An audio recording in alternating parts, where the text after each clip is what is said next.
Right, I'm just going to give you a little guided tour of Markbooks for when we're adding and information as we go through the year. I've gone over to English because they've got a Markbook in Year 11 that I've found to be working. So I'm just going to click on this group here, and that will load up our Markbook.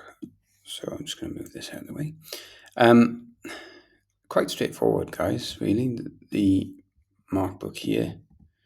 This is some relevant data, and all we need to do in order to add data into this is click on it, and that opens this particular assessment. Now you can see in this particular assessment they've broken it into different aspects, so different component parts to this assessment, and then they've got a grade which I presume is worked out because of these different component parts.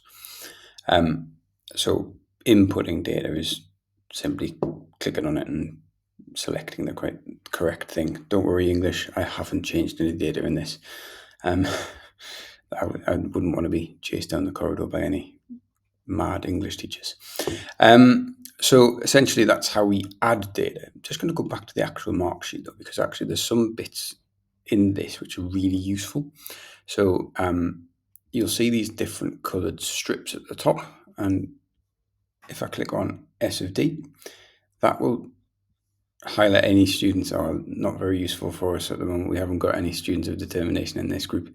I'll try and find a different group which will show it. So we can click on that one and it'll tell you what their attendance session's like. You can always get rid of it again by pressing the little minus sign. Behaviour, we can have a little bit of a look and see what their scores are for different categories.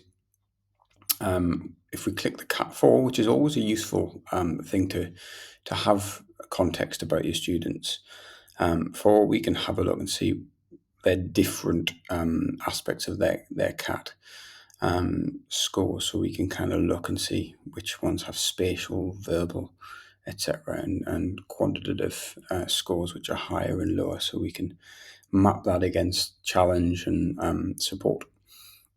But that's quite a useful thing to do. I'm just going to try and find a different Markbook which might have some students of determination. Let's go back to Year 11 English.